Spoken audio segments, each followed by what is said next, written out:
All right, pot of gold. Let us be the 900th podcast to wish you a let's fucking go balls. Hugh G always in the chat, ready to rip. He's I ready to fucking roll. love it. That's I what love we're it. wishing Gerald right people. behind him. I love it. Yeah, happy New Year's, boys. Happy New Year. Happy New Year. It's I been a went to good the start. office. I went to the office today and was just hammering people with the Happy New Year. I was on cloud 9 walking around there. I think today's the last day. I don't think you can do Happy New Year any longer, right? I agree, but I love keeping it going because there's people that are like, "What the fuck? It's the 8th. It's National Championship Day." I'm like, "Hey man, I just want a Happy New Year." Yeah. I think New Year is. I think today's the cutoff though for the New Year's for me. Like I got an email with a Happy New Year today, and I was like, yeah, like it's my first day on the new job, and so I get it. I think you can go through the end of the week. February. Oh yeah. End of the I week. think like if you're going to sign off, if it's a new person you're following up, it can only be someone day. you've never met this person before. It can't be anyone you know. Can't see Mike. Oh, he got us. Gerald got us in the chat. He got me. Gerald, we're house hunting, dude. we're house hunting. I'm wearing. You do look like Mike's in the blind like right you're now. in a House Hunter episode. We're like, this room you can make a sewing room. You can do anything you want here. It's carpeted. You can put a window unit back there. There's not a door. There's no door. There's no door so everyone can hear me. Dude, what a wild beginning to the new year. Obviously, incredible semifinal matchups that we just witnessed last night. It was exciting, really fun games. Obviously, we beat Wisconsin barely, and that was exciting to watch at times. According to the broadcast, it was the best bowl game of the season. That's what we kept hearing the whole game. But yeah, we're going to get into a lot of details on Wingo, on Matt House, Denver Harris possibly going back to A&M. Lance Hurd wants that money. Left tackle or no tackle. Brian Thomas. Big shout out to Brian Thomas on this podcast. BT, most underrated receiver in the nation. Dog played the whole fucking game. Just to see his development over the years was really, really nice to see. Not finally. We have talented wide receivers come through all the time. But like a guy that you identify as like this 5-star from Walker as a freshman, right? And you're like, hey, we have to get this kid. And it's between Bama and LSU. And then he's just quietly, gets into LSU's system. He makes a couple plays as a freshman. He, gets a little bit better as a sophomore and then absolutely crushes it, quietly crushes it. Athletic freak. There will be a discussion about high school recruiting at some point in this podcast with guys like Lance Hurd entering the portal, but you're right. For our entire lives, we've had these sick, measurable wide receivers come through the program where we're just like, this dude's gonna be sick, like this dude's gonna be awesome. And it's cool to kind of see that like actually play out, where Brian Thomas didn't play a ton early, didn't make a huge impact, had a fine year last year to then turn into, I don't know, top 5, let's just say, top 7 wide receiver in the entire country. Like, and then it didn't matter that Jaden Daniels was not the one throwing him the ball. Like, he looked just as good, if not better, with Nuss rolling out and just throwing up prayers. Like, yeah, huge shout out to Brian Thomas. Gonna miss him, but excited for some of these other dudes to do the same thing. Yeah, absolutely. I do want to mention this before I forget. I had a little situation on the beach again. So for those that don't know, I'm not in the desert anymore in Austin. I moved to Florida. I'm near a beach, and it's a very strict beach. And I got a ticket for trespassing on naval property. And so, that was one incident. I didn't know. I just was walking the beach, and apparently I didn't read the signs. But that's fine. I thought it was for the turtles. I thought it was for the turtles, dude. Like, I know that there's a big sea turtle situation out here, and I thought we were just staying off the dunes. No, you can't walk that side of the beach whatsoever. I got fucking taken down by. Let's be clear. Mike is an American. Like, he voted for Trump. Like, let's not. Guys, we're not getting into politics here. There's no insurgents on this podcast. Listen, I tried to make nice with the Navy people and they wouldn't have it. But anyway, I mean, but look at what I'm wearing. I'm trying to support the troops. Always. But another incident happened, and this one shook me. And apparently, I'm a psychopath after what happened here. But so there's a beautiful part of the beach that no condos are at, no houses, nothing, just stretch of like, I don't know, let's say 10 miles of nothing. And drove out there, park in the parking lot, bring my dog. It's like 7 a.m. and we're just having a grand old time walking the beach, throwing the ball up and down by ourselves, completely alone. On my way back, I see like shadow or, figures in the distance. So I guess like people are coming towards us in this direction, but like massive beach, no reason for us to even like interact. They're by the water. Me and my dog are walking by the sand dunes. We're just cruising, right? Like, I don't want any trouble because my dog is a problem. Like, if there's ever an issue, it's like, it's my dog's fault and there's no questions asked, right? That's just the way it works. But we're by ourselves. Everything's cool. And she's afraid of people. So she's not going to run up to them. It's whatever. So we're walking, they're looking for seashells, whatever. Well, the fucking man of the group, the dad, starts like working his way towards me, like across the sand. I'm like, oh God, what is this? Like a Happy New Year or like what's happening? This guy's wearing like a big old Navy jacket with a huge Bama hat, like roll tide, just obnoxious Bama hat. And he just starts hollering, "No dogs on the beach." I'm just like, what? He's like, "No dogs on this beach." I'm like, all right. He's like, "You get arrested for that." And I was like, what? So I walked up to him. I was like, "You're arrested?" I was like, "Did I hear you properly?" And he's just like, "I've seen it." It's a purebred. Yeah. I was like, "You're telling me you've seen cuffs. You've seen people with handcuffs out here for having a dog." And he's like, "Yep." He's like, "If you want to enjoy this beach, I advise you to take it about 20 minutes up the road. There's a dog park up there. You can enjoy the beach all you want, just not here." And I'm just like, who the fuck? Like, okay. Like, I didn't, in the moment, I wanted to get angry, but I was like, you know what? Sounds good. I was like, all right. I may never see this person again. Let's just. Yeah. Take care. And he's like, "Oh yeah, Happy New Year." I'm like, really? Like, so he rubbed it in. He was just like, like Happy New Year. He bodied you and he wanted you to know that he knew. Yeah, he knew. That you knew. He was like, he's like, "Oh yeah, you can get reported out here and arrested." So I'm like, all right, dude, well, I'm out of here. So I get back to the parking lot. Right next to me is a white truck full of Bama and Navy decals. And I was like, this is this guy's truck. Under his truck was a pair of slippers. It was a pair of Hey Dudes. And I went postal, dude. I just like had a moment where I was like, you know what, fuck it. So my dog just took a massive shit. And I Stop! You did. I thought you were going to steal the shoes. No, I didn't steal anything. You stuffed them in his shoes. I stuffed them. I stuffed them. And dude, it felt great. I stuffed them, and it felt great. Yeah, and I put him, and this is I put him right underneath the no dog sign, and so right. And so, did you bino? Did you get some binoculars out? I went back out. From a distance? I wanted to, but I kind of freaked out. I was like, what if this dude, like, I don't know. I all these thoughts started flooding him, like the regret. I was like, what did I just do? I called my wife and I was like, guess what just happened? And she's like, you'll never guess what I just did. She's like, you're insane. Like, that is psychotic. That is a problem. And I'm like, no, like, motherfucker, like, came up to us, like, you told me Happy New Year. Yeah. And she's like, well, he could have just been like looking out for you, like, hey, don't walk on the beach with dogs. Like, you could get in trouble. Truck.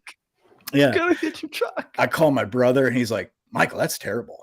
Like, why would you do something like that? You got to call me in those situations because I'm down to ride.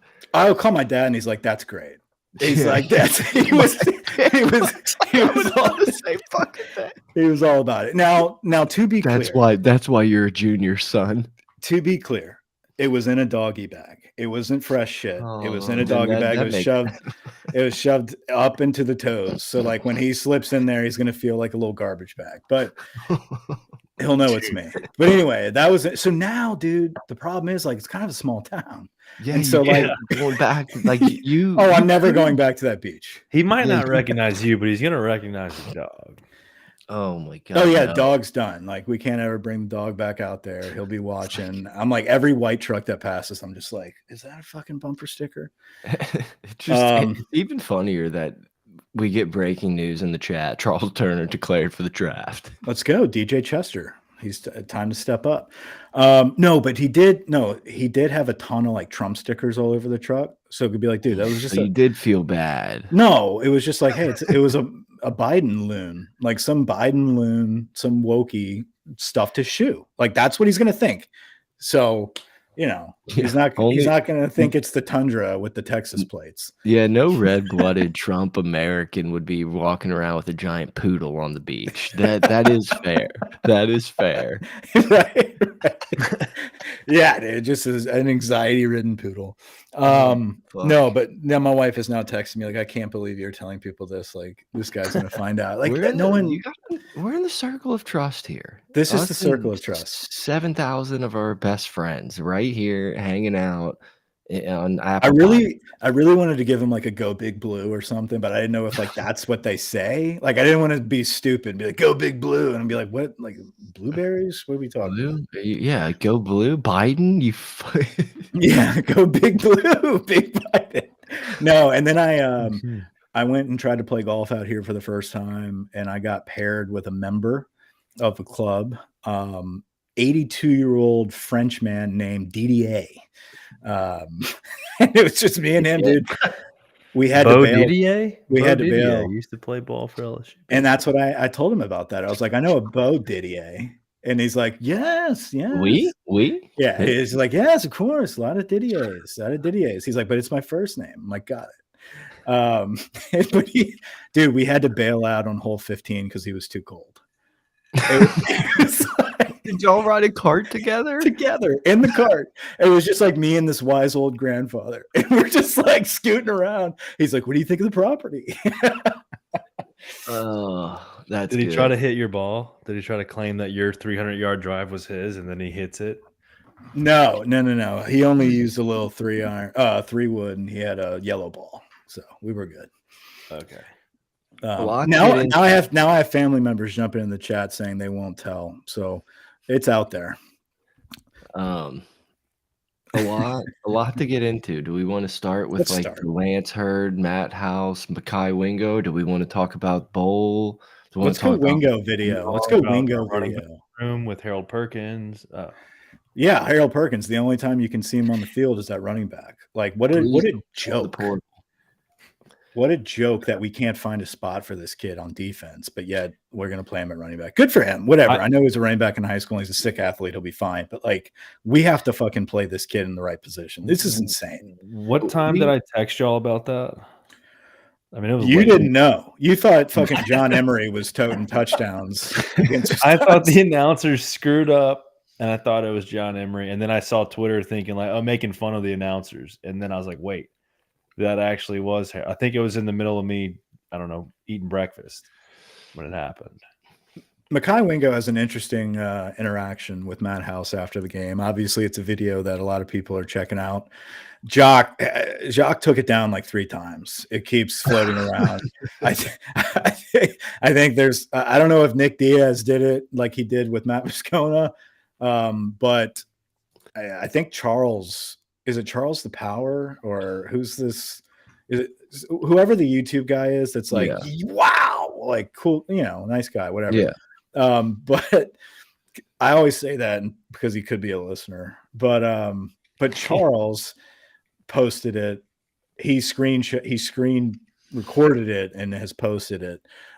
So for whatever reason, a lot of people can't see it, but very odd body language, right? That you see in the video. Well, the whole video is kind of a thing. It's become a thing. Major Burns chanting SEC to Jacques Doucet is one of the funniest things I've seen in 2023, 2024. Like all time. I think it was Chris Hilton was like, I feel like we just won the Super Bowl. And I'm like, dude, there's 7 people. There's 7 people. Like, yeah, they were excited. They got it. And that just shows that they bought into, no, we got to win the fucking 10th game, dude, and like lay the foundation. But yeah, like if you just watch that video, it's like there's no one in the stands. There's confetti flying. They just won a Super Bowl. Greg Pinn's like, I'm coming back. I'm like, God damn. And then you got little fucking bully on the playground, Matt House, like, like, great job, boys. Great job. I'm so proud of you guys for dominating the second half. I'm going to hit you in the chest again in case you didn't know it was me. Yeah. And Mekhi is just like, appreciate you, appreciate you, appreciate you. And just like keeps looking away. And what I think is said is he's like, hey, you know, because he comes back and tries to get like a jab in of like, are you out of here? Are you coming back? Like, I don't think it was a checking on him if he's okay. This was a, what do you like? You coming back? Like, what's your decision? And he was all like giddy about it. That's what scares me about this is like, is he rubbing it in his face? Like, I'm coming back, motherfucker. So are you coming back? A little too chummy. A little too chummy. It was chummy. It was like an intentional chum fest. Like they were trying to get into it. But obviously Mekhi made it very clear to his defensive coordinator, nah, I'm out of here. I'm done with this. I'm on to the next level. It's like, what player says that to a coach that you respect at all? At all. 7 minutes after a win. Yeah. Right after a win. Just, I want nothing to do with you now. Game's over. On to the next level. All 3 of those guys, they were just like, yeah, thanks. Appreciate you, coach. And fucking get lost. Yeah.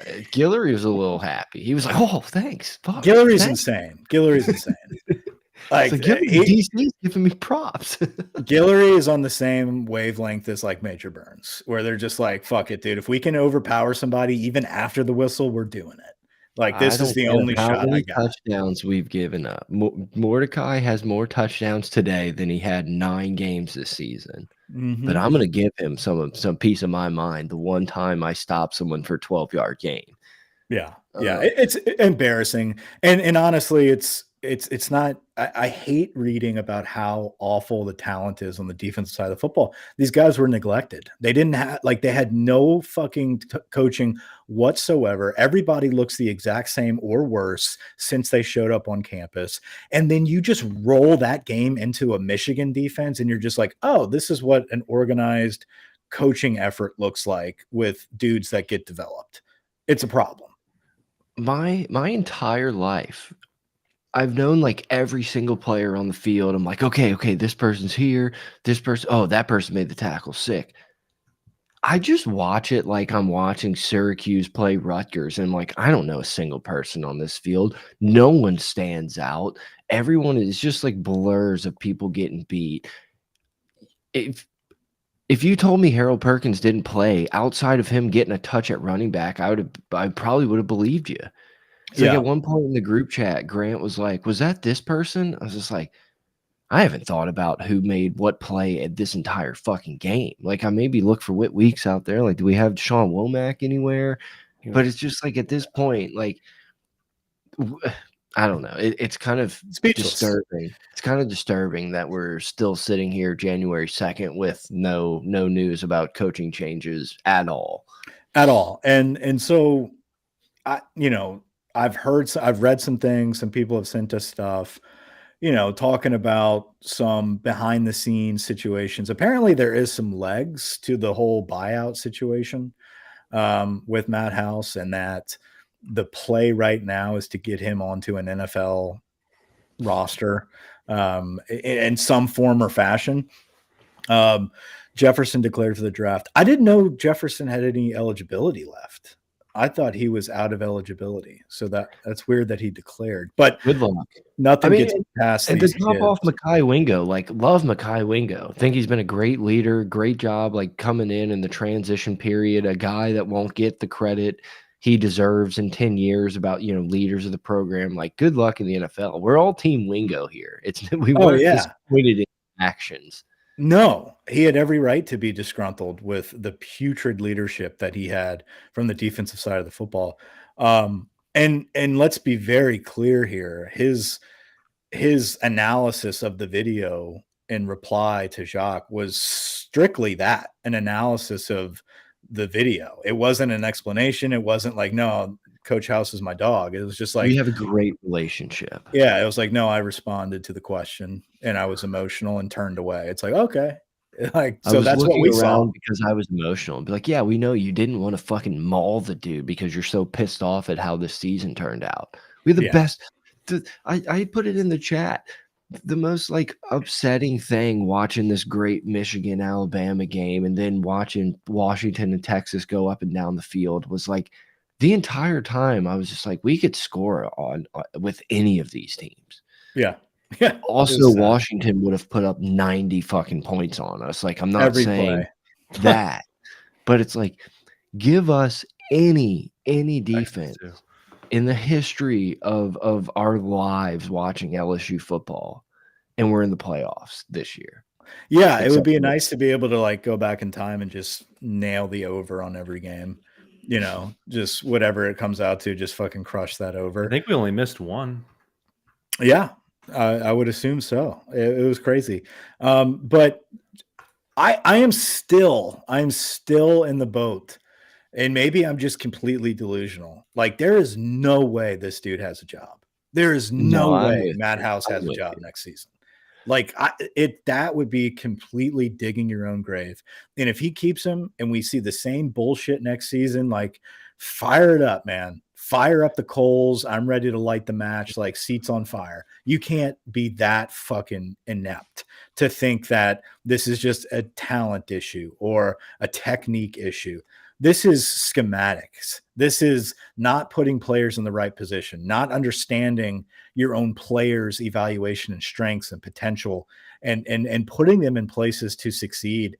I don't care that the DB coach sucked. I don't care that you didn't have a D-line coach. You had a linebackers coach, and the guys don't know how to tackle, and you're the DC. Like, there's issues here well beyond talent. We have talent.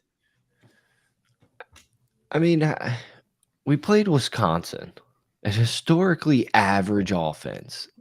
Mordecai, they kept throwing up stats of like, well, great man. Mordecai had 7 touchdowns all season. He's got 4 in the last 6 minutes. It's like, how many bowl practices did we have? Did anything look a lick different? Did we lose a bunch of people on this defense that, like, this is not Ohio State or whoever we had no opt-outs for bowl games. This is not Florida State that had 19 fucking opt-outs and Georgia ran down their fucking face. Like, we just ran back the exact same shit we did for 13 weeks. There was no difference. The only videos we watched from bowl practice of the defense was Matt House one-on-one with Harold Perkins doing pass rush technique drills. And we didn't even fucking rush him but like 3 or 4 times. It was like, what are we doing the whole fucking practice? It's crazy. It's insane. Steeples looked a little checked out, and from what I'm hearing and gathering from intel is that Steeples will be the first to go. Like, he's but why? Like, what are we waiting for? What's going on right now? The time is now. The time is now. I deserve to know. I deserve answers, and I deserve them now. We've waited long enough. I feel like Hannegriff right now. I need to know what moves are being made. Yes, I mean, it just has to be a complete overhaul. I mean, the offense lost the offensive coordinator and the Heisman Trophy winner, and then the best wide receiver in the country played for 47 seconds. They still look decent enough. They still scored their points, moved the offense, and like, I don't know, man. I can't imagine how frustrating it is to be a defensive player, to go to practice, to go to workouts, to spend however many hours a day these dudes do spend to football, to get to the fun part, the game, and to just have that. Yeah. It's sad, and it doesn't line up with what Kelly says. And that's my issue right now. Is like, everything you're saying is, hey, the foundation's been laid.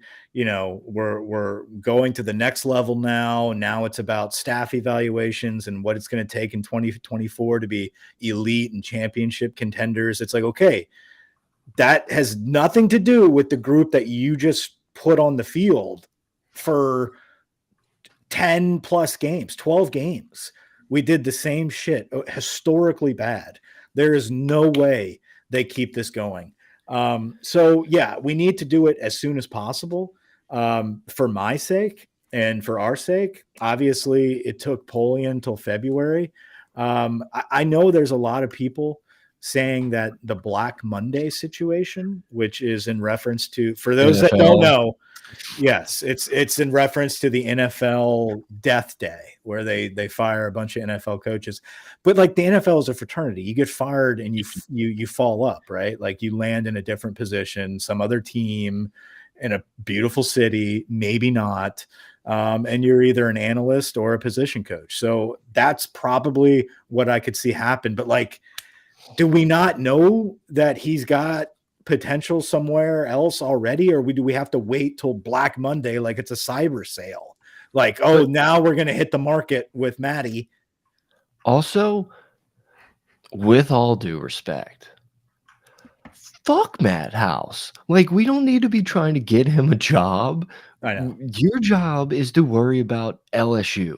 Your job is to not worry about finding anyone a job. Like, I get coaching fraternity, blah, blah. Wouldn't that be nice? But to like hold back and hinder your program to hope that the fucking Jets will hire this dude as an outside linebackers coach, like that doesn't fly with me. Like I don't It only care. flies if like he's got a dude lined up and it's like, hey, this is happening. It's Jim Leonard, Jesse Minter, right? Like I love how that's where we're at right now. And the rumors is, oh, we just turned on the playoffs. And it's like, okay, Washington OC, Michigan DC, Texas D-line coach. Yeah, that's what I'm hearing. It's like, or did you just watch the playoffs? And in the chat, Fearless Leader, we did talk about the Wingo video already. We kind of rolled to the beginning, not all the way in the beginning, but yeah. Mike has a story about shitting in someone's sneakers that you probably want to check out. So don't fuck with me and my animals, dude. Don't mess with the dog. The dog is a problem. The dog is a problem. But she wasn't a problem that day. Look, I don't know that there's been a podcast out there that is kind of ridden with the Brian Kelly torch as hard as us.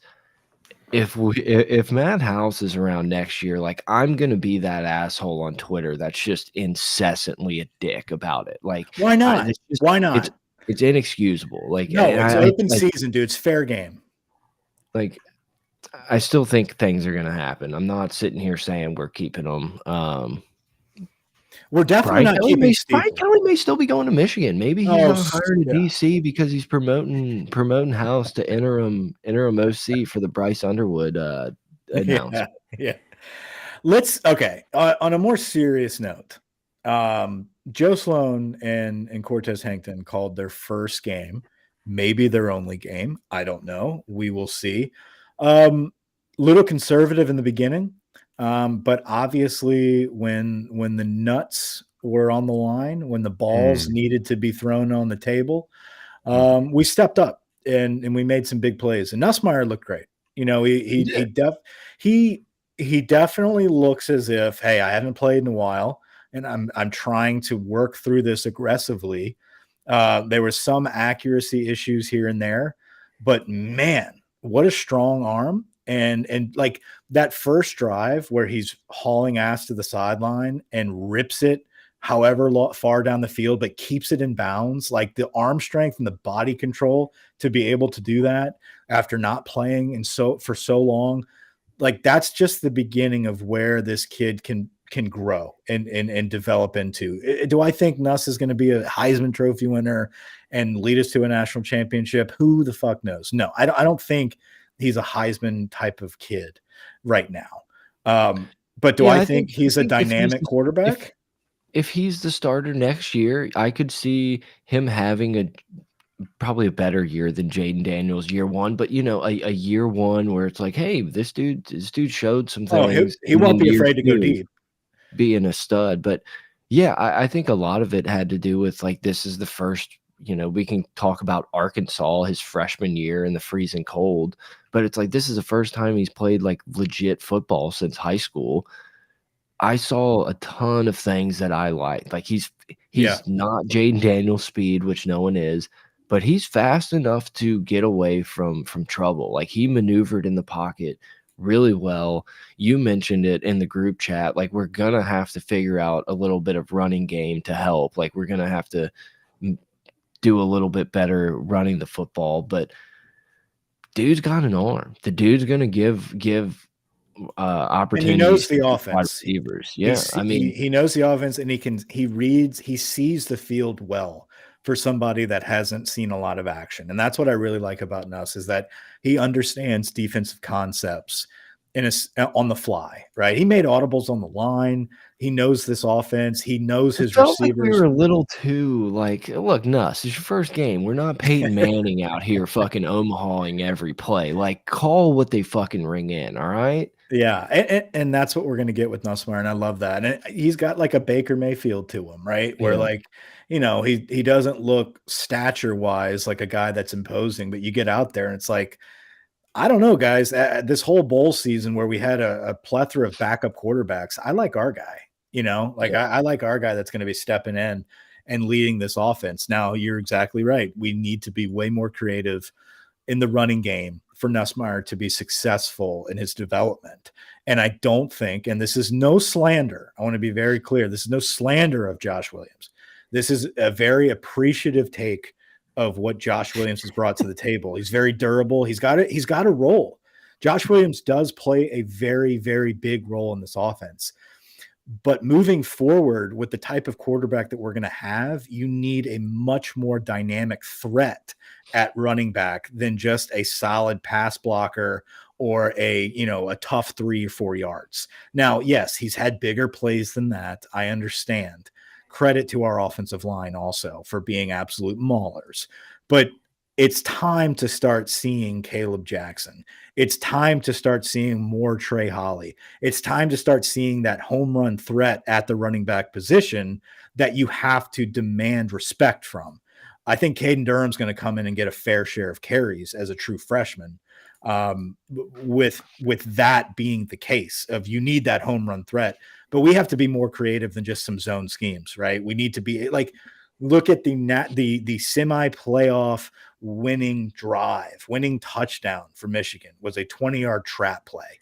I was drooling over that, but not because it's old school football, but just because it's the creativity to do something that the odds are not in your favor typically. Like, oh, you're going to run a trap here. It's like, well, fucking right we are, because we train for this, we practice this, and it's set up perfectly, and our running back is a dog.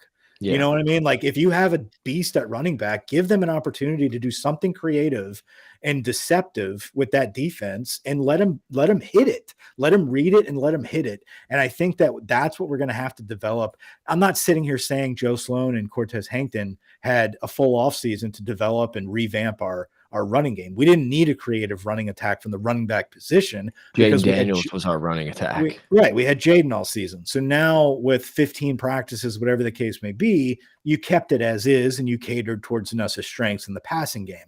Moving forward, you have to have a totally different dynamic at the running game. And, if that means bringing in somebody with a little more expanded portfolio of offensive play calling and scheme, I'm for that as well. Now, is that the Washington cat? I think that's fun delusion that we can, credit Tiger Droppings for starting that rumor. And it's been fun. But as we saw last night, and it was clear as day, this guy goes wherever DeBoer goes. And Saban tried to get him, and he denied him that.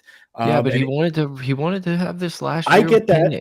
I understand that, but I also understand that if these cats win a national championship, that dude's not taking a lateral move as an OC. He's going to try to be a head coach. That's and that's the thing. If he's not getting much interest in a head coaching job outside of Troy, then you may think, well, fuck, like, I need to go do this at a name school like Alabama, LSU. Like no one cares that I did this. And I'm sure someone would give him an opportunity, but there is that chance that he's like, well, I don't want to take this job. I kind of wanted to get in with the big boys.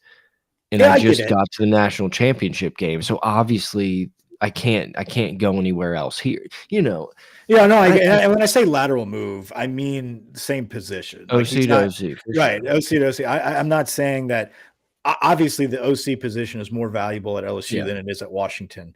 But like where he's at right now in his career and what Washington is doing today, it would seem as if the next step for this guy, after everything that's been put out there the last few weeks, is going to be a step up in a position title.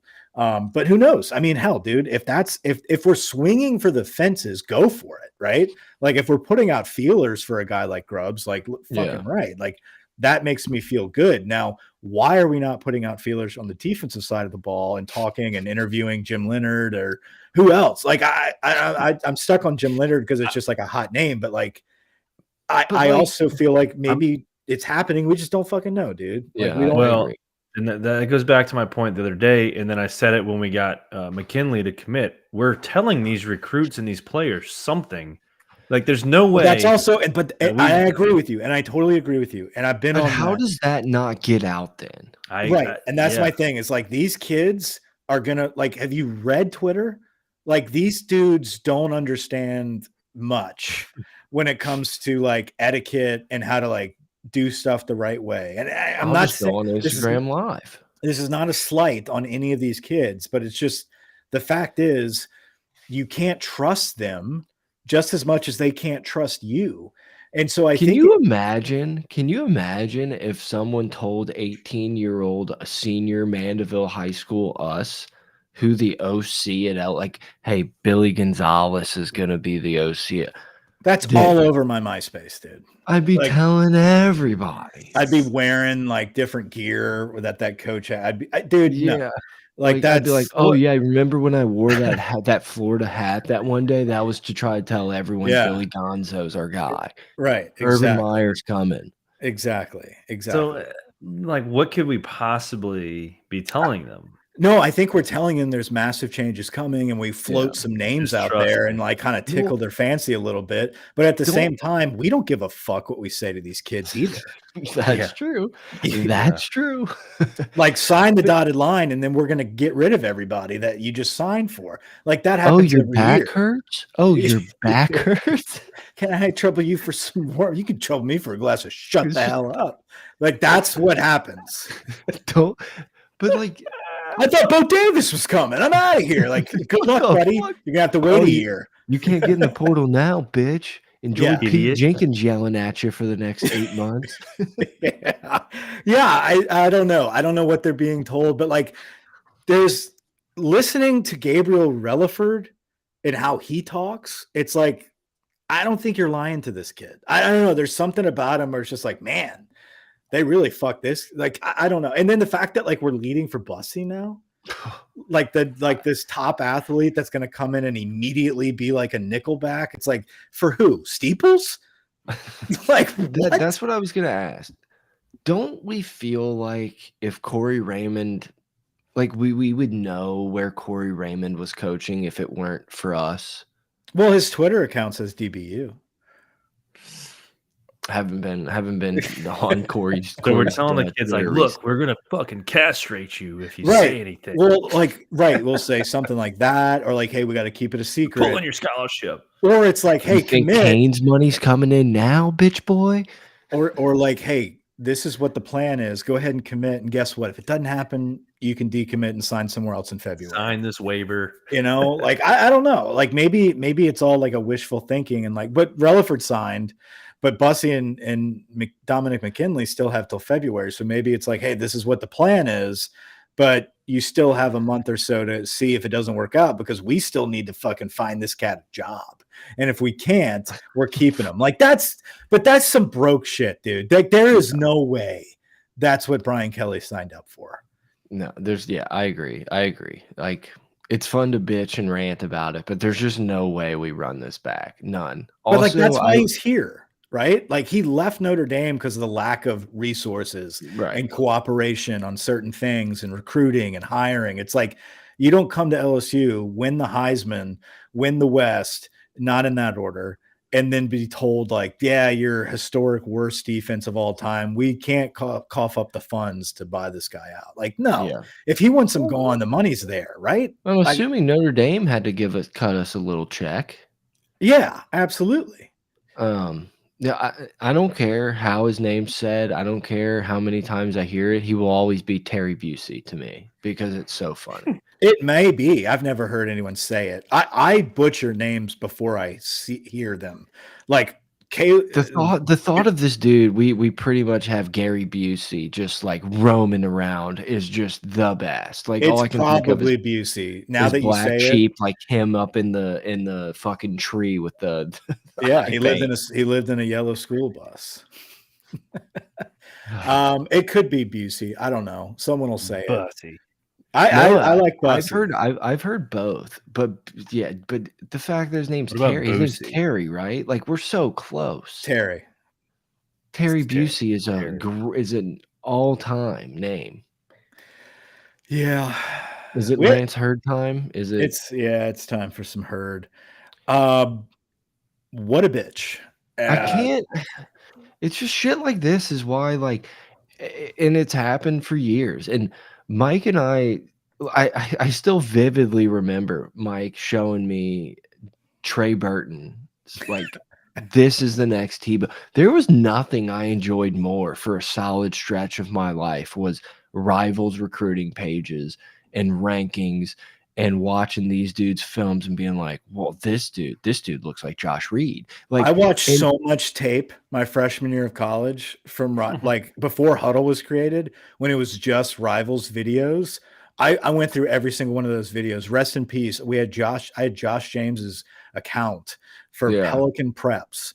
And I would log into that and I'd go over to tigerbait.com or whatever. It was the Rivals page. Yeah. And I would just go through all these videos and we go through the national videos, Sam Bradford, like all those cats. And then freshman year. Remember when the West Virginia dudes like Noel Devine was like an electric McGuffey like jumping over people?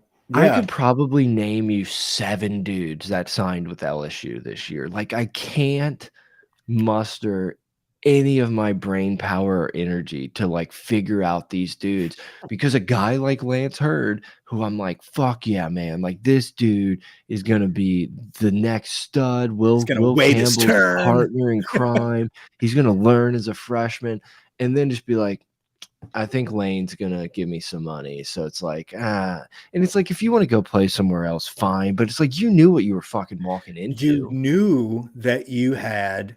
He played with Will Campbell for 4 years before this. Like, but like he even came in, and I thought it was a joke, but apparently he was serious. Where this whole like, no, I'm better than Will, and I'm going to start over him. He's going to get kicked out to right tackle. Like he legit said that being recruited when he signed with LSU, and like a year and a half, 2 years later, he's just like, yeah, so I guess he's going in the first round, and I'm fucked. It's like, no, dude, you're going to be the next dude. Like what? Like what do you not see here?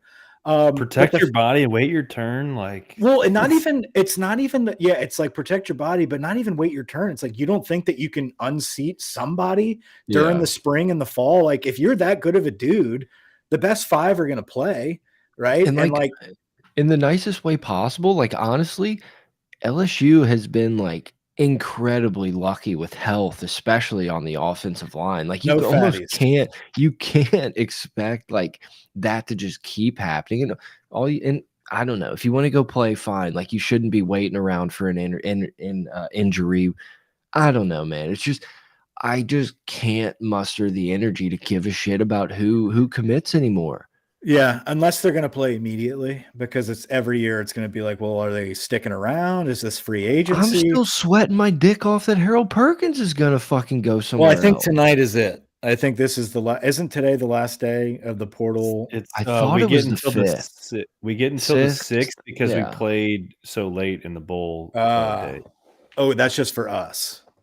People that played no. Everyone that like Oregon has until the 6th. Like all the teams that played yesterday. Okay. Yeah, that's what's terrifying. And shit has to move. Like you would think that Harold Perkins is one of those guys that's like, I'm not playing this fucking defense again. Like you better make a move, or I could go play anywhere. You What am know? I going to be, a third round pick because no one has seen me in 2 years? Like, yeah, yeah. Yeah. No, so but the Lance Hurd situation is this, and I've got a friend of the family very close to that situation, not currently, but at one time in Lance Hurd's development. And from his own words, it's like, this is out of left field. Like, this is not the type of kid that would do, like, this is very strange. And so I think this is Tampering. an agent. This is a handler. Yeah. This is like, hey, look what you could get over here. They're paying this. Your kid needs to be starting immediately. Don't take no for an answer. And someone got to this kid is essentially what's going on here. Yeah, I'm not gonna sit here and preach to you that LSU does everything on the up and up. I'm sure LSU does their share of tampering, but it is it feels pretty obvious that someone's dangling the carrot in this situation. Like, well, hey man, Ole Miss is offering this. Are you just gonna get Gordon's $25, $2,500 a month and be a backup, or you Yeah. gonna, and I don't know, man. But It's like, just, does Ole Miss not have a tackle like that? That's the weirdest I don't know. thing. It is may like, not be Ole Miss, but from what and the same source it said, keep an eye on Florida in this situation, because Rob Sale, Grant, shout out, he's at Florida. I think he's currently their OC, if I'm not mistaken. And Forgot about that guy. he's a Neville guy. And so that's a dude from Neville that definitely has connections to Lance Hurd. And that's recruited him very heavily, and still obviously wants him very bad. So that could be a play there. I think the funniest result for Lance Hurd would be if he goes to Colorado. Like, if like goes up with Deion, I would honestly just be like, good for you, buddy. Like, have fun. You're gonna hate it. yeah, You thought you didn't like it here? you thought Good SWAT luck. leaders suck? Like, get ready. Yeah. You can have your Instagram handle on the back of your practice jersey though. So and in the chat, Doug, like, Hurd can come back. Like, sure, he can. This is more like an overarching of like the whole transfer portal. It feels like the rumblings of the Pates of the world and the Kirk Herbstreits are like, hey guys, there's rumblings, changes are coming. It's like, I don't Yeah. care. Like, I think we've gone too far. Like, we're at the point of no return where we're never getting back to exactly what college football was. But I don't know, man. It's just No, like I said, it's just broken. It's very broken, and something it's needs hard to for happen. me not to just root for the team on the field. And like, it's like, obviously Yeah. I want the players to succeed, but 75% of my football knowledge is from playing endless hours of NCAA. And all I cared about was the second and third string guys. Like, I got to get this guy. Yeah. I don't Player want him development. Player development is one of the best and most unique parts of college football, and being able to see a guy like Damone Clark be written off and then come back and be a finalist for the Butkus, like stuff like that. The dude from Curtis, the linebacker, I'm blanking on his name. Duke the Riley. linebacker, Duke Riley, like guys like Both that. of those guys are starting in the D- NFL. Debo Jones, dude, would Jesuit. have transferred to Tulane or some fucking place, and we would have never heard from him again. And it's like, obviously staying at LSU is not always the right answer. That's not like, transferring could be a great decision for you. I just don't feel like it should be fucking NFL free agency every 6 months. That's right.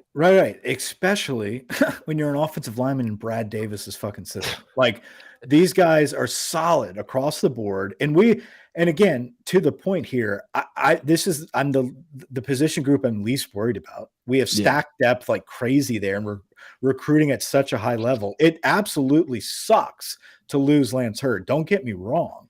But we can afford to do that with how we've been recruiting. And we have another year of bookend tackles that are going to be high draft picks. So I'm not too concerned about it. It's more of like, hey, big guy, look what you like. It's almost like me looking out for him. Like, dude, what are you thinking? Like, you would literally, you would feel like it would be like Will Campbell. We got Will Campbell in the transfer portal, and it's like, well, like, this dude thought he was going to come in and be the start. It's like, no.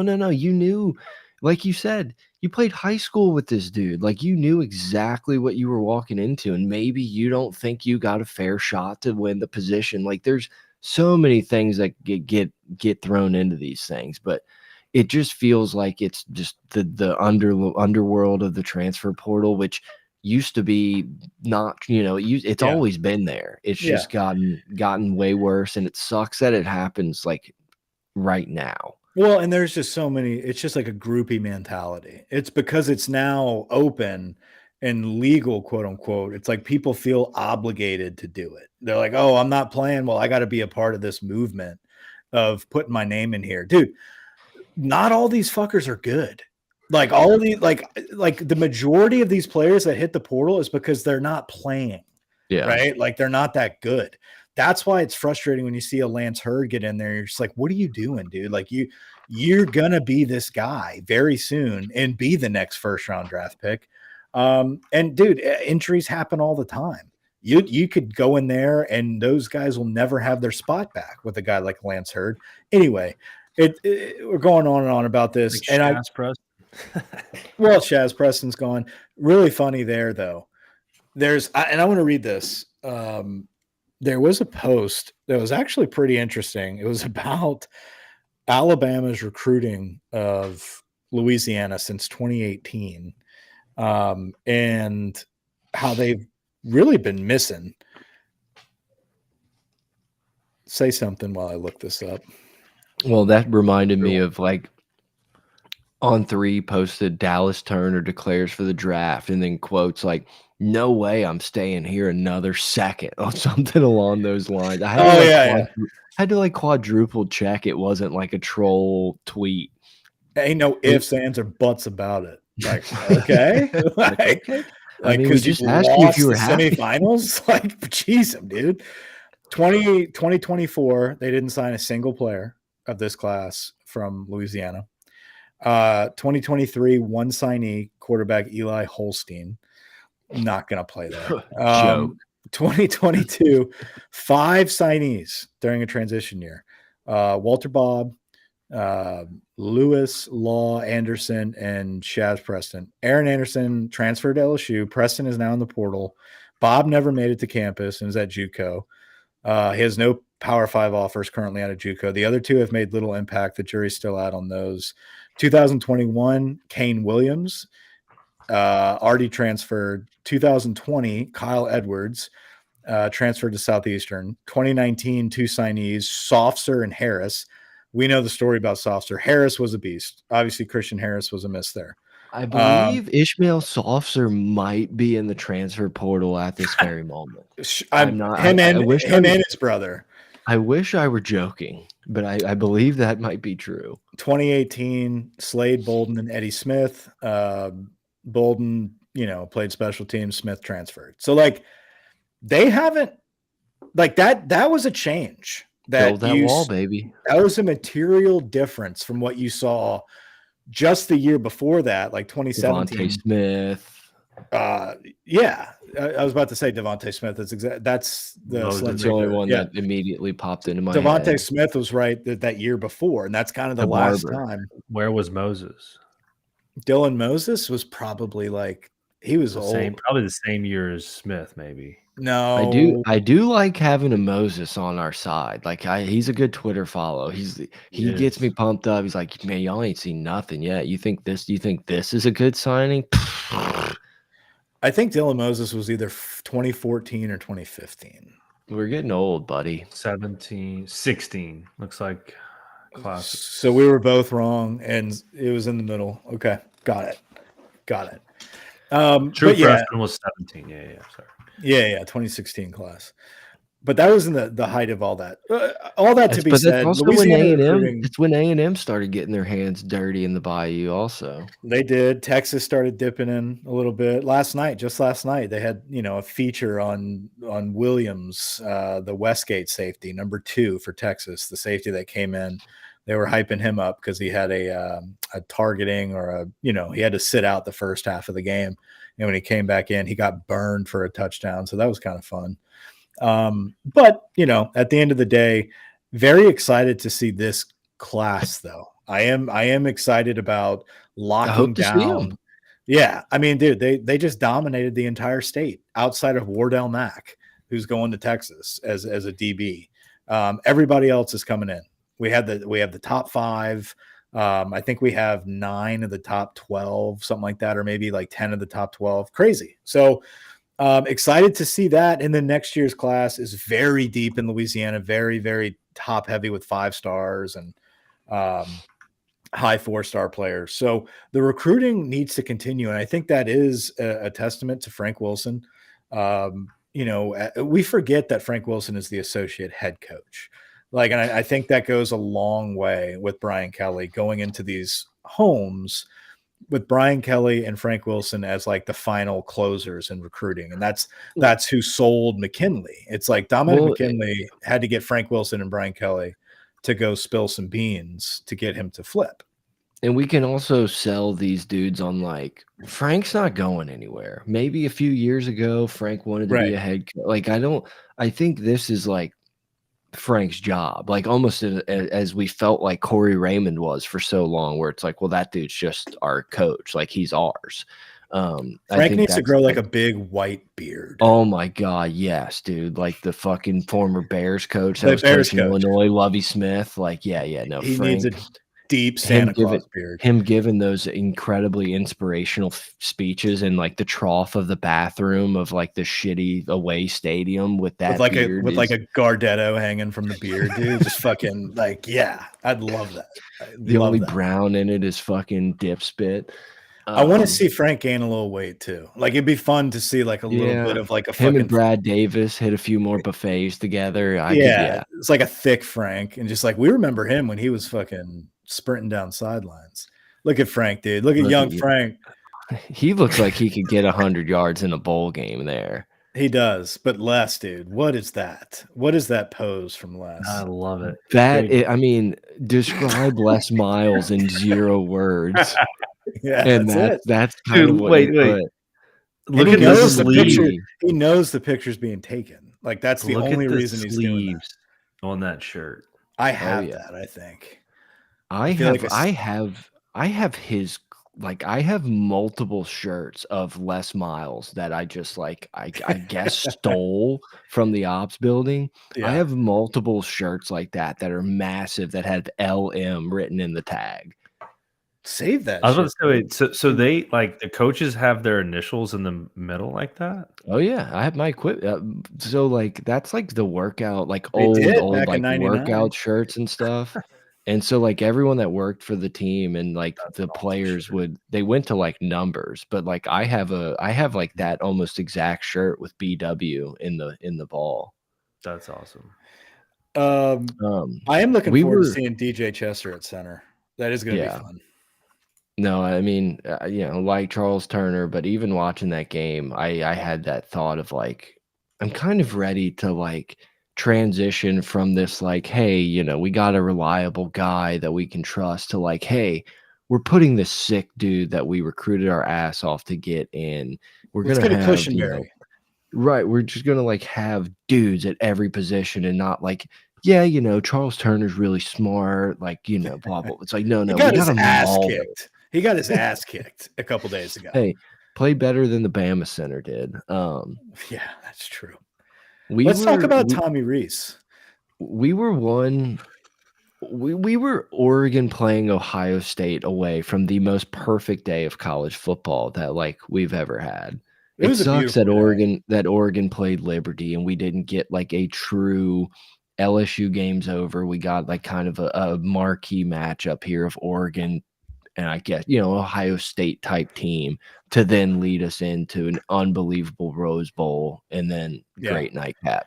One of the best games I've seen in a long time, Michigan, Alabama. And it's because they beat Alabama, obviously. It's like the downfall of this clownery of getting into the playoff. That's the most nervous I've been in a non-LSU football game that I didn't have like $500 on. Like I was sweating bullets. All I could think about for the last month were the ESPN puff pieces leading into the national championship game of like All he has to do is get revenge against Texas, and it's the best season Nick Saban's ever had. Like, all I could think about was just how demoralizing an Alabama national championship would be.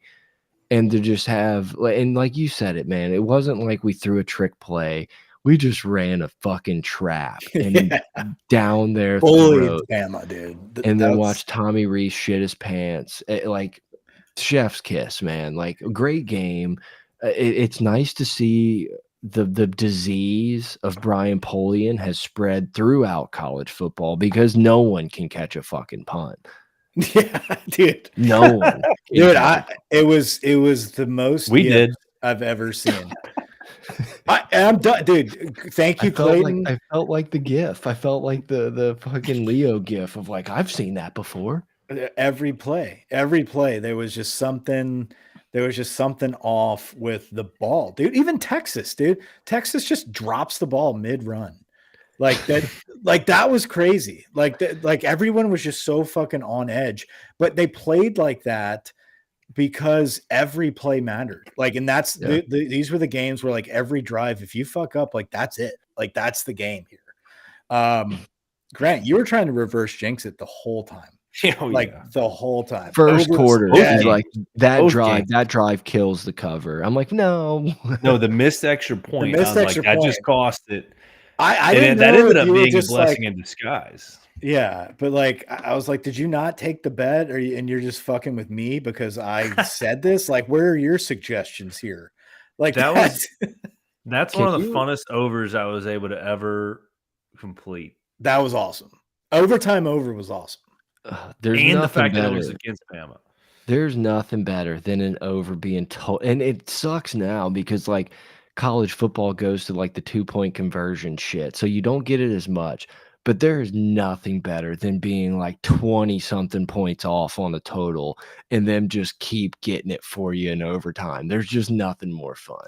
Well, and it's what was the best part about it is like I kept doing the math. I was like, this has to happen now. Like, there's no way. I was like, the only way is if they kick this field goal, and for whatever reason, like they try a field goal or what. Like, I was just thinking of all the scenarios. I'm like, this is like we're good. Yeah. But like I still didn't feel good until it was done. But it's like when you have +8 or +8.5, and you like somehow get to overtime, and you're just like, I can't lose. I can't lose. Yeah. For those listening, it was we had 46. We had the over was 46. And but imagine having $1 million on a game and a guy muffing a punt with 40 seconds left on the 4-yard line. Dude, that was fun kind of keeping up with some of his videos. For those that don't know, Dave Portnoy put $1 million on it. Big God. Michigan fan, went to the game, sitting in a box, like, okay, we might be able to go get a field goal here and win. Like, that had to be the longest 0.8 seconds of anyone's lifetime ever of thinking like, oh my God, safety. Like, what a terrible, like that whole. Here's the deal, man. Bama overachieved all season. That was not a good Bama team. That was a very beatable Alabama team that struck. The only time they fucking looked good is when they played Matt House. Yeah. I mean, we made Jalen Milroe popular. Like, we put him on the map. He was in the Heisman discussion for 4 hours because he played Matt House. Yeah. And then he threw a Hail Mary basically against Auburn and got it. And it's like, okay, they get in the playoffs, and now listen. They played their ass off. They're a physical football team. They have great running backs. It was all testament to them that their most down year is like, they had a shot to win a playoff game against like, this is not like, as much as I hate Bama, there's that bit of respect where it's like, you just can't fucking kill these guys. I was terrified early on. Forever I've said, like, when you have these opportunities and Bama's like giving you the ball or not score, like, Milroe just threw the ball away, fumbled. Yeah, if you like squander these away and you like kick too many field goals, like, you just don't, like, you can't let Bama hang around. So like, credit to Michigan for letting Bama hang around and still getting it done. It was just like that's how you beat Bama. You capitalize on those blunders. Like, that's how we did it with Tua. Tua was like sprinting to the sideline, just drops the ball.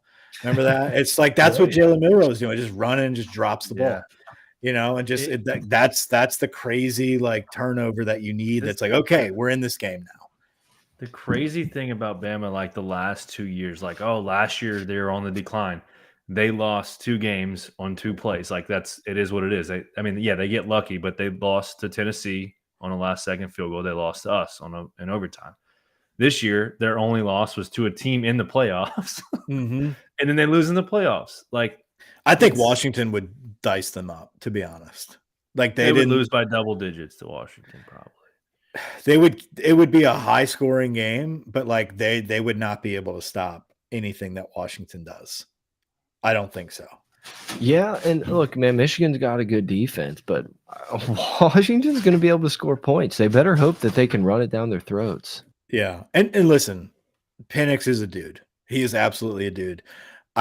I kind of hate seeing the whole like he got snubbed the Heisman. He got snubbed the Heisman. A lot of people in this building. I love his teammates thought he should have won it. It's like, well, I fucking hope so. Well, it's like if he would have played like that every game, like sure he wins the Heisman, but he didn't.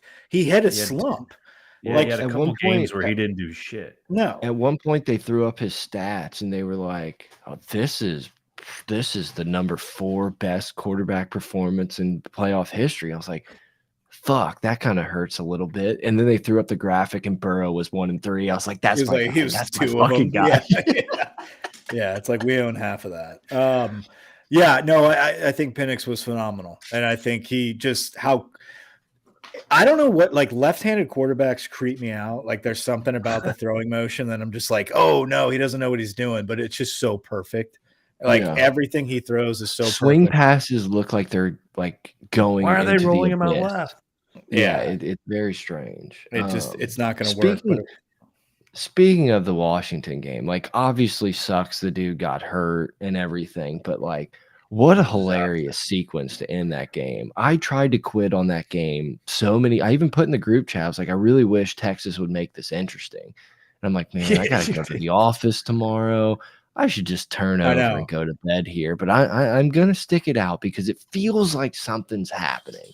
And then I thought it was a cramp, which made it like exponentially funnier because the dude was like rolling on the ground and his teammates are like, dude, if you just like fucking crawl off the field right now, like we're golden. Yeah, like the clock, bro, the clock. Like I feel like everybody was like, they're like, oh shit, he really is hurt. Like something's going on. He was hurt the whole game. Like, that's where, and I know y'all were like, yeah, just kneel it. I get it. But also, I think the biggest thing is like, if you're gonna run the ball or do a play, don't give it to the guy that's been hurt the whole game. They kept talking about how bad his foot was the whole game. Call me crazy. If you're gonna run plays, I say fucking let Penix try to get the first down. Like, I know that sounds insane, but if we're just looking to kill a few extra seconds, then I would snap it in shotgun to my quarterback and say, stand there for 2 seconds and then take a knee.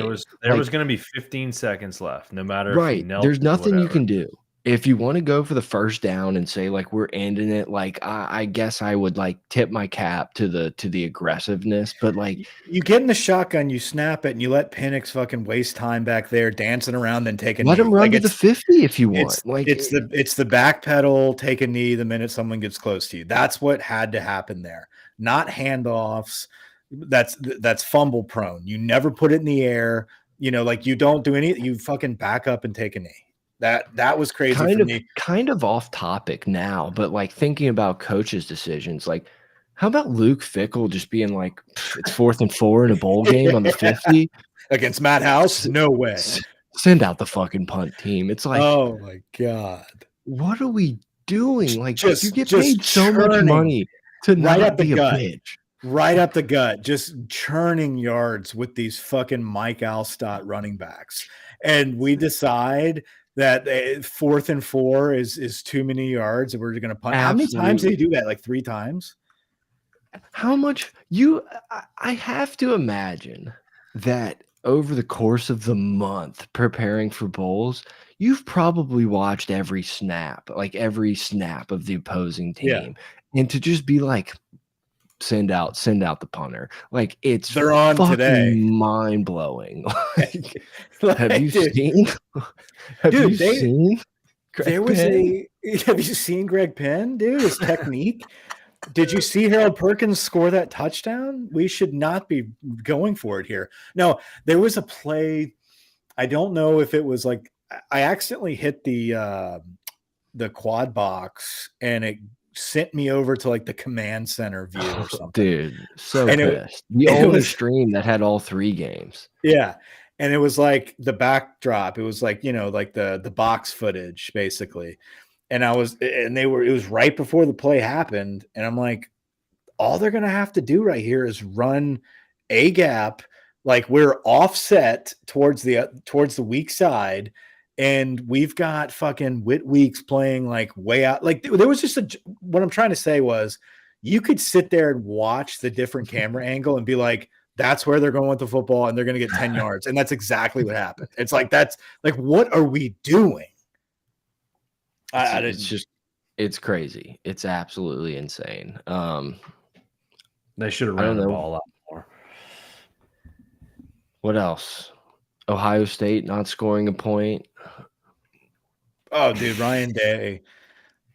Georgia, Florida State. Florida State. That was bloodbath. That hurt. That was bad. And then Danny Cannell fucking posted a tweet from his kids like basketball playroom, like, let's take a walk, boys. Like, Yeah. come on, man. Yeah, that was rough. That was rough to see. Like, and I love Kirby coming out after and being like, that's what happens. Like this is what I've got a problem with this. We need to fix Yeah. He's like, y'all want to see y'all don't want to see more of this bullshit? We all got to fix this fucking bowl situation. I had to teach you fuckers a lesson, so I put 63 on them boys. I let Will Muschamp's kid in the game. That's how bad it got. God, dude, it was so bad. I was pissed off that I didn't take the -17 on Oregon Liberty. There was something about that I was like, they're gonna go up by like 20 points and then take everybody out, and they're gonna get that cover at the end. But no, it was a beatdown. Like little like UCF Ole Miss, where you're just like, oh my god, dude, Ole Miss is gonna kill these dudes, and then somehow it like doesn't happen. Yeah. Ole Miss. I was too distracted for that and for the Georgia Florida State. I didn't bet that one. Did you see some of that talk? I don't know how legit it is, but there's talk out there that A&M and their collective or the NIL people are sticking to the contracts. Like basically Walter Nolan, he's going to be in Oxford, Mississippi, but he's still going to have to do like ads for this College Station business. Fuck yeah, dude. That's the only way they're going to get this shit fixed. Can you imagine like the coldest offered air conditioning commercials for like a team? Right. It's like Get Gordon, but the dude's playing at Bama or some shit. For all your heating and cooling needs, call Terry Texas's AC. Yeah, but like it's basically the ball's in Ole Miss's court. It's like either he has to be working for us and playing for you guys, or you guys have to buy out like the contract that we were going to get. It's like that's the only way this shit's going to end. I mean, hey, but it could work out for Denver Harris. Like Denver Harris doing Gordon. Like, have you been injured in an 18? Have you been injured in College Station? By me, you gotten a DUI in Baton Rouge? Cold. Yeah, right. Have you been getting misdemeanors by doing donuts in the parking lot of Texas A&M like me? Yeah, he's a bad kid, dude. He's a bad kid.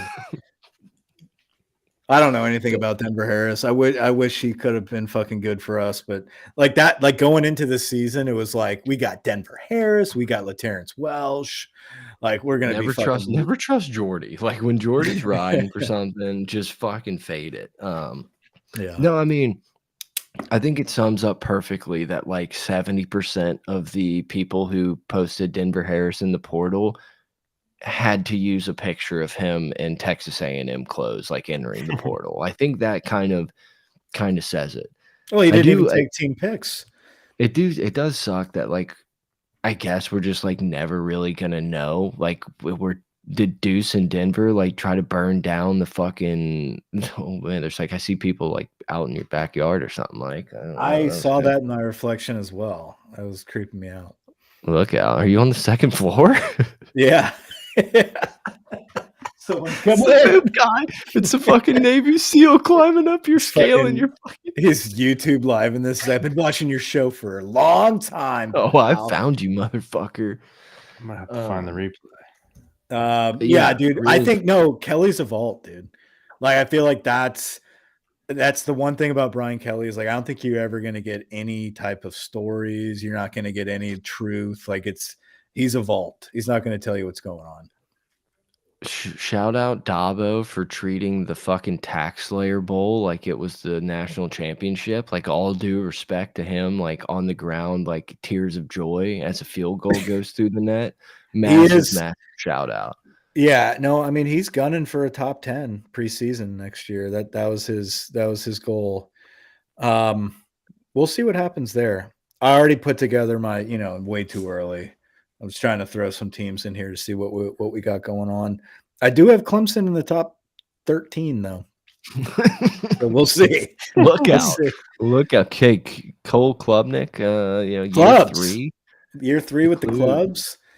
Speaking of clubs, how about Texas trying to put a return man out there with a fucking cast on? And then he drops the ball and tries to pick it up like with a nub.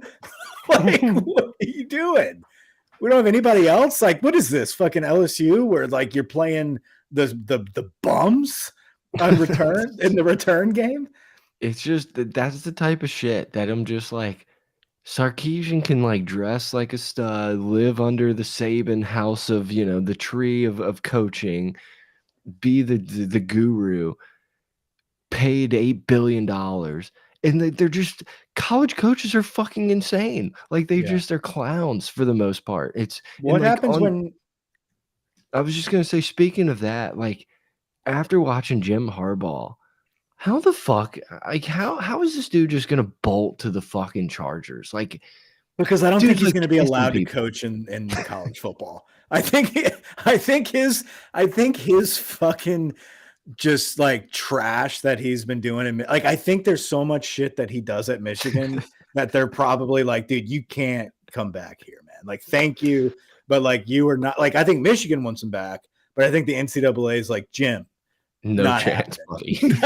like this goes far beyond cheeseburgers. Like, But like, get out of here.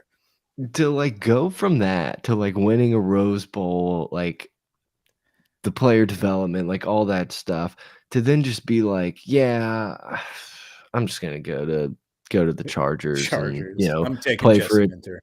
Play for a team that doesn't give a shit. It's just like Jim belongs right where he is. Like, Oh, it's I perfect. need It's beautiful. It's so nice. It's so that. nice. It's like to see that. Schiano at Rutgers. Like it Mhm. just makes perfect sense. Yeah, and if he wins the national championship, which if I had to, I don't know. It's tough, but I could see it going either way. I could see Jim winning a national championship, and it's like that. We need that stability. I feel like that would be really great to see that type of program kind of not be a mainstay. Says the But, like, Michigan man. Well, I'm just every few years. I don't think Michigan's ever going to recruit at a level where like they're fucking Bama, where they're just automatically in every year. Now they have played the games to get themselves in the playoffs for the past few seasons. I don't think they're going to win it every year, but it's nice to see a little change of the flavor, change of the guard, being a top dog with a character like Jim. Like that's good for the brand. It's good for football. He's insane, and I love every part of it. And his team plays like that too. It's great. Who we so we lean in Michigan, we lean in Washington. I feel like we're not going to record again before Monday. Yeah. I don't know. I feel like Washington is just like you got to go with the better quarterback in these situations, and I feel like Penix is just that much better. But with that being said, Michigan's defense is for real, and if there's any defense that I feel like could put together a game plan to at least slow them down or to defend something, like those DBs are legit. Like they have corners that can lock you up. They do exotic blitzes. Penix is going to be under pressure all night. If he does what he did against Texas, Washington wins the game. He's going to have to repeat that stellar of a performance. I think he hasn't been that consistent all season where that's the Penix you get every week, where Michigan's defense, like that's their defense. Like that's who they've been. That's who they were all season. That's what got them there.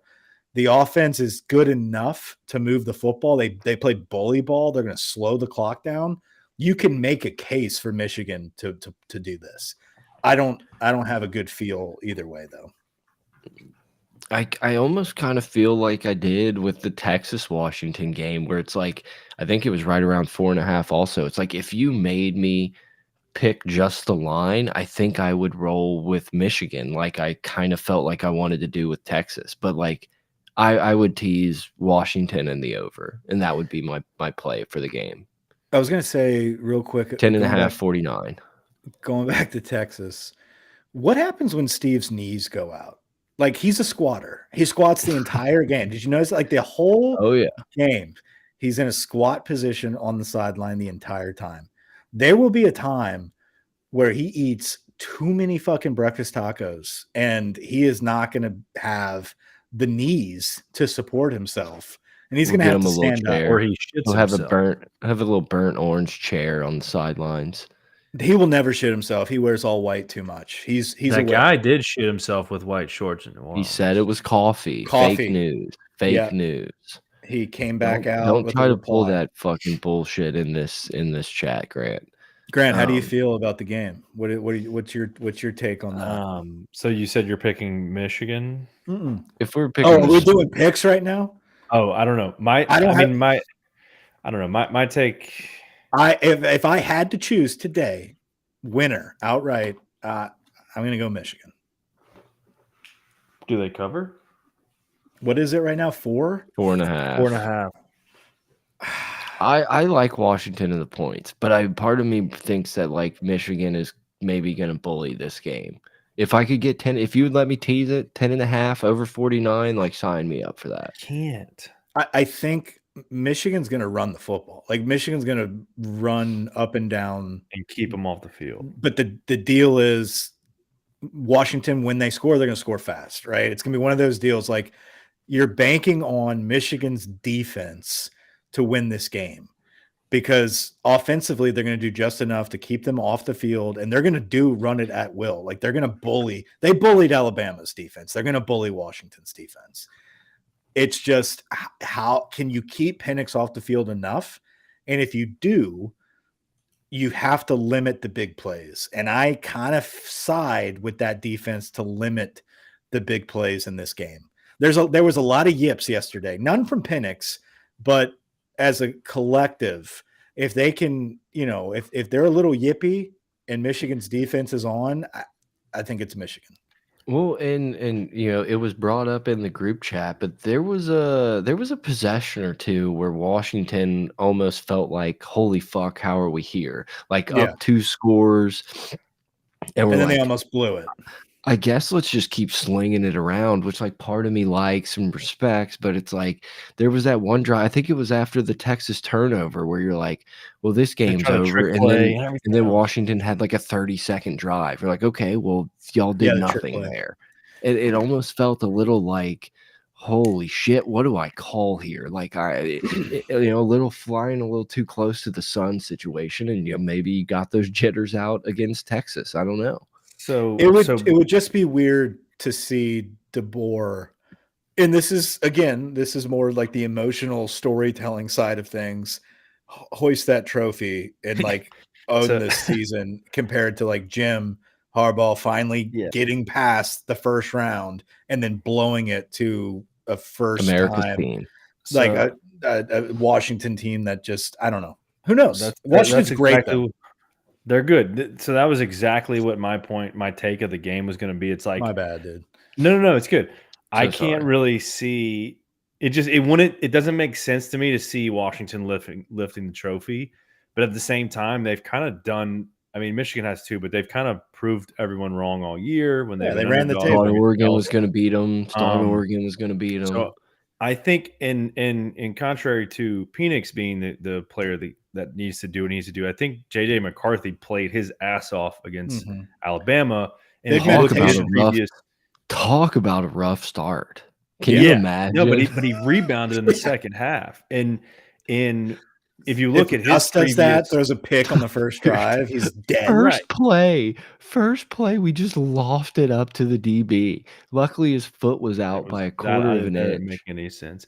But if you look at his previous, like against Iowa, Ohio State, Maryland, Penn State, he didn't do anything against any of those teams. And then Bama, he actually played pretty well. So I think he's got to play above and beyond for them to have a shot. Even if they run Corum the whole game, like they're going to have to convert and do things. So I think I'm taking Washington to cover.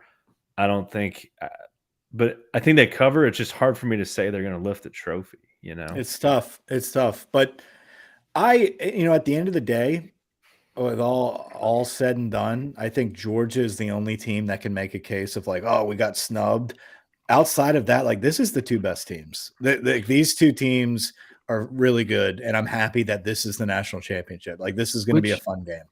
Again, respect to Bama for kind of beating the shit out of Georgia. You know, it's like you can't be all that bad to go in that game, and I'm just happy. It's like I'm excited that it's something different. Michigan, Washington, like it's not Georgia, it's not Alabama. It's just like just sit back, enjoy the game.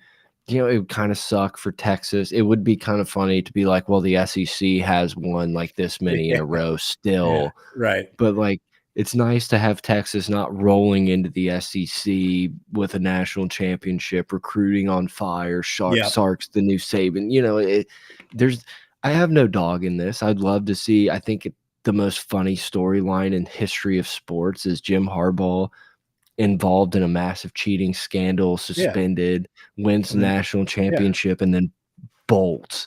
Yeah. But other than that, like I just want to watch a good game.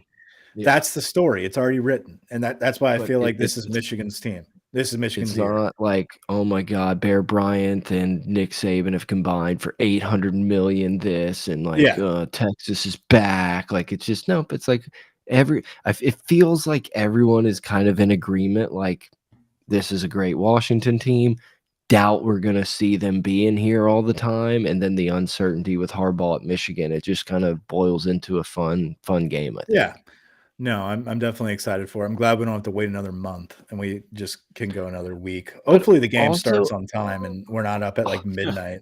Also, how dumb is it? It's like, hey, you get 40 days to prepare for your semifinal game, and then it's just another week. Biggest game of your life. You're probably tired and hurt a little bit, but we don't care. Yeah, next year is going to be worse, but we'll see. We'll see how that goes. I'm excited for the 12 team. I'm curious to see how the whole fucking scheduling shakes out and all that shit. Dude, the conference championship, how that plays into it, that's going to be tough. But yeah, man, great season overall. Exciting season from a college football standpoint. I think it was fun, from start to finish. We started with Deion Sanders in Colorado as being a playoff team, according to the media. And we finished with the milk drinking, chicken eating. No, he doesn't eat chicken. Jim doesn't eat chicken. It's a nervous bird. Nervous bird.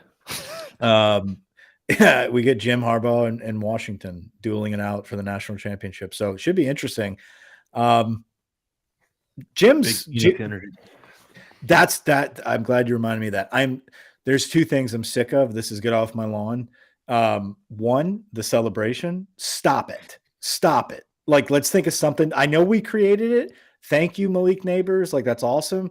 But like, guys, once someone does it, they did it. Like they did it that game. You can do it every game. I'm fine with that. But not every touchdown from both teams is the same fucking celebration. Like, what is that, by the way? What are we doing? Is that like shooting? Like, is that like a Fortnite thing? I think it's a Ja Morant thing or something. I didn't know if it was a Call of Duty thing or what was I have going no on. clue. It is crazy that for like a decade, I don't know, going back to like Odell Jarvis, we have been like the trend setting like wide receivers. Yeah. Like Justin Jefferson started the biggest one doing the great. When was the last time like a celebration has taken over that wasn't like started by an LSU guy? I can't remember. Feels like a long time. I can't call it. That really caught fire and like didn't stop. Like everyone's doing. Like Yeah. we went from like Justin Jefferson looks kind of dumb dancing in the end zone to like literally Tyreek Hill It- like probably hit it at well, one point. You know, like Oh, yeah. literally ever. It's like so. I think in the past, like when we were growing up, the receivers did a different off the wall celebration, whereas the LSU Yeah, guys Joe were like, "This Horn. is my dance that I'm going to do all year, and I'm going to do a little variation every now and then." And Yeah, that's there's no great. Joe Horn. There's no To signing. Taking the pin out. X Factor. Yeah, no, it's great. And I D'Angelo love how Hall. we started. It's just when Quinn Ewers did it, that's when I had enough. Like that's when it was like, all right, dude, like you do a horns up, do something that's He needs to unique go to back you. to the mullet. Like he has to go back to the mullet. He's kind of a bum. I'm not really like I Yeah. thought Quinn would be a lot better this season. He's a good quarterback, and I'm sure he's going to be hyped up out of control for next season. But he's kind of I said he's a fraud in the group. I wouldn't go that far. He's still decent, but he doesn't have the clutch gene. Like there's just something not clutch about him. This is like dumb, like Trent Dilfer QB camp type stuff, but like, and I know he was like number one, all this stuff, but it just doesn't feel like he throws the ball the same way. Like everything is more like lofted and soft, Yeah. and like sure it works out and like they're great throws, not saying that, but like even looking at Nussmeier, it's like this dude's fucking zipping it out there. And then you watch Ewers and it just almost feels like we're doing this like 7-on-7 kind of like, hey, we're just like dotting it here. We're Yeah. putting it in spots. Like I'm just gonna hit the pylon here, little finesse ball. And I don't know, not saying it's a bad thing, but it just doesn't look the same as like Penix and like all His these other release is so low too that they block so many of his passes, and it's just like you got to. I don't know. Anyway, I think that was the one thing. I do see we have some updates in the chat, but the second get off my lawn is the big Penix energy situation. Like taking the term big dick energy and turning it now into like this marketing term by the mass media is insane. Like every fucking commercial with Megan the Stallion, like get your big energy on at Planet Fit. Oh, Like yeah. everything is around this big dick energy thing. And It's like when you get white chicks on like a TikTok thing. Yeah. It's like, okay, you've drilled it into the ground, guys. Like we Yeah. can't do Big this Penix anymore. Like energy. It's Stanley like- Cups, like no one can buy Stanley Cups anymore. You've ruined it for all of us. Yeah, I know. I hate Stanley Cups.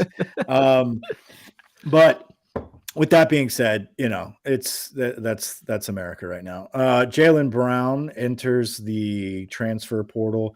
He was the stud receiver we got out of Miami. Kind of saw this coming with the situation. He didn't get any touches in the bowl game, and the same classification that he is in. You had Kyle Parker and Shelton Sampson both getting touches, and then Jaylen Brown was on the sideline. So, it sucks because you want the kid to develop. You want him to be here. He's fast as lightning. But when you're in this wide receiver room, if you're not separating yourself, especially from kids in the same class as you, and you want to play, Jaylen Brown was going to take some time to see the field. So I hate losing him because he's very good.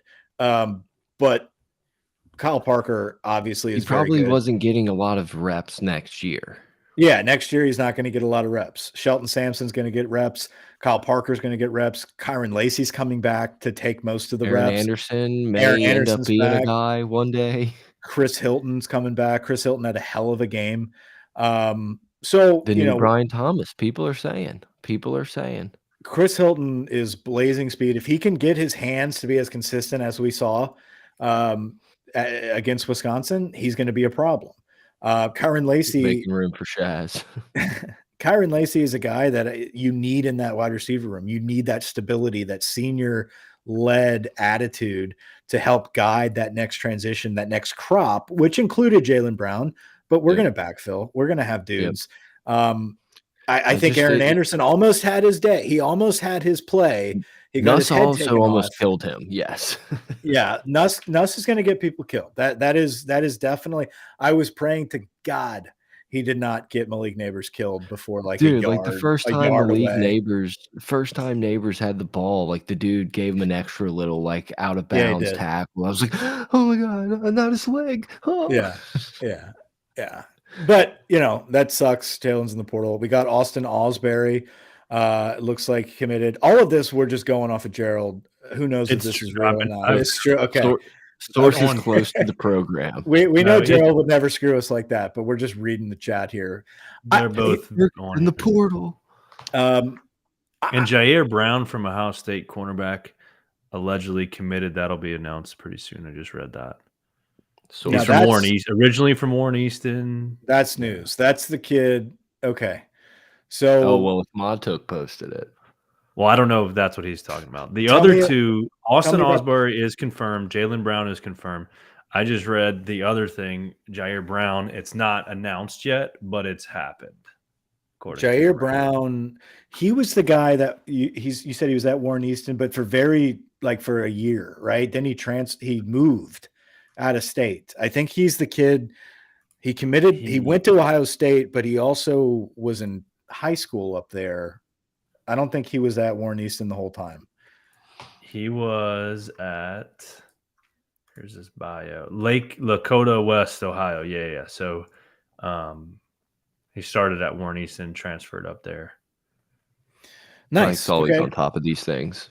Yeah, that's good. Good deal. Yeah, freshman and sophomore year, Warren Easton. Then he transferred over to Cincinnati. I know people are going to hate this. I'm not a fan of Osbury coming back to LSU. Like, good. I'm glad he's part of the team, but like, I'm tired of the charity case of like, hey, you guys weren't good enough for us, but now you are because I'm not playing at where I signed, and I'm going to go take up some depth at LSU because I'm from the state. Like, I want some dudes. If Osbury comes in and just takes up a roster spot after giving us the bird and being like, you're not good enough, and now he's on the team and like doesn't play. I'm coming home. Yeah, like that's fine. Good for him. If he wants to be home, he wants to be home. I'm kind of getting sick of the whole like, oh, if you spurn us and you go somewhere else, like you'll always have this open door to come back home and get a spot because you didn't Don't play. Worry. Yeah, because you didn't play at fucking Auburn. Is that the one that went to Auburn? I know his brother. He had a brother that went to Notre Dame. One of them went to Auburn. Which one is this? This one's only a sophomore at Auburn. This one's at Auburn. Yeah. Didn't one go to Arizona State? I know what's his name. Notre Dame. Notre Dame. Yeah. That's I'm thinking of what's his name's son. Let's talk about the Wingo video. We haven't talked about that yet. Let it like that was yesterday. Big news on that Ohio State kid though. That does pique my interest. It's pretty tight. Only because he's from Ohio State and I haven't watched any film yet, and hopefully he played. This is a bad backwards L though. Backwards L. It's a bad backwards L. God, is that Sherman? Oh, maybe so. I love Frank more and more each day because Frank would not be caught.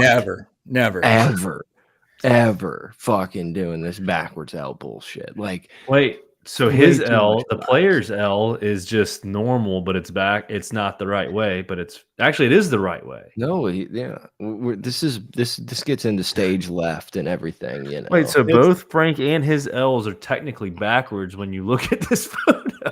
I'm totally against the L, 100% against the L. But the only way you pull it off is if it's a lazy, like the player's doing right now. Yeah. It's the thought that counts. It's like I'm gonna do it because I have to throw up a sign because that's what we have to do with our hands. I hate that every team has to have like a hand logo. Like everybody's got some fucking. It's the effort that's put into it. The lack of effort is what's better. It's when you start putting extra effort into getting it right is where it's stupid. That's what I don't like about it. It's the extra effort. That's my New Year's resolution, to like never let it slide when Brian Kelly or like a top person does it. Like I'm just not going to let it slide from now on. Dude, Big Sherm is an excellent follow on Twitter because it is he is just there to tickle your fancy. He just wants you to get excited. like more coming, purple rain, like, and we just jump all over it.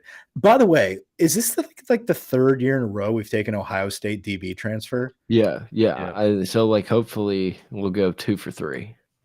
Yeah, I think J.K. Johnson's Hey. like coming back though, right? JK's coming, maybe. I think I so. don't think he's ever been healthy, but J.K. like Dobbins. Johnson. Dobbins? What did I say? Johnson. Yeah, It's J.K. Johnson. JK Dobbins was the running back. Wait, not so fast, Mike. Mike Detillier, who knows a lot about football and Louisiana football, says Austin Osbury, What was that safety identifier? nickelback, is headed back home to Louisiana. LSU needs help in the secondary. Austin is a damn good football player. So take that, Mike. I'm sure he is. He had SEC offers. We offered him. He did not want to come to LSU. Look, he wanted to go to Auburn. Maybe not in the Damn same good. vein, but that also gives some Jacques Doucet vibes of like Josh Williams is a hell of a fucking American. Yeah. You know? It's like he's a damn strong independent. Yeah, like what made him have to say that? What made him have That's to what I'm say that? saying. Is it because just he's like- not that good?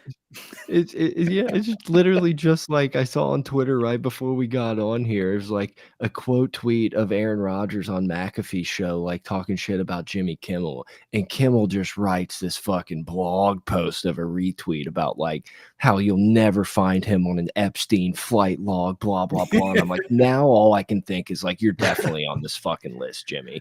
Like Well- there's no getting around this. Exactly. And listen, if Osbury does anything, maybe he can get in his dad's ear and say, stop scheduling playoff games week 1. And, you know, maybe we'll turn the tide a little bit. Anyway, yeah, J.K. Johnson would be cool to have healthy and like have 2 Ohio State DBs like just kind of roll in and take over. Although, dude, listen, Stamps, Toviano, completely uncoached, have no idea what they're doing out there, but they look like great athletes that like I don't want to see just go to waste and love to see them develop. But the more depth, the better. Jordan Gilbert, the A&M kid that transferred in, another Louisiana cat, he'll probably be a plug and play starter at safety immediately. So a lot of help coming back. I would just like to see some defensive changes so we can have some hope that these transfers that are coming in and this very good class coming in actually gets developed. So we'll see. Maybe next time we pod, we're going to have some good news about I guess some Bryce Underwood's new blood. committing soon. Underwood, I think, is at the end of I think Harlem Berry is tomorrow. I thought it was like the 5th or the 6th with Is it? Underwood. It might be next week. It's tomorrow. Or no, that's the other kid. No, Harlem yeah, it's Berry. tomorrow. Is Harlem Underwood Berry's- tomorrow too? No, Harlem Berry's tomorrow. That's what I Which said. another sick name. Like sign me up for that name. He's Yeah, a Harlem dog. Berry. He's a dog. I'm afraid people are thinking Underwood he's is the gonna- 6th. Harlem Yeah. Berry's tomorrow. Underwood is National January 6th. National Insurrection Day. Yeah, January 6th. Is that the national championship? No, that's the day that they No. stormed the Capitol. Right. Democracy was Wait- foiled. Eighth What? is the title game. Okay. That would So it's suck if Saturday. Bryce Underwood chose Michigan's national Saturday. championship to commit. You know, that would really suck because it's down to us in Michigan. But how do you commit to a school like if Jim's about to bounce? I don't know. We'll see. We'll see. That's all I got. Always a pleasure, boys. Hour 45 sounds like a great pod. Appreciate everybody listening. Hope I don't know who stuck around for the whole thing, but we appreciate you. Yeah, we'll be back. Over and out.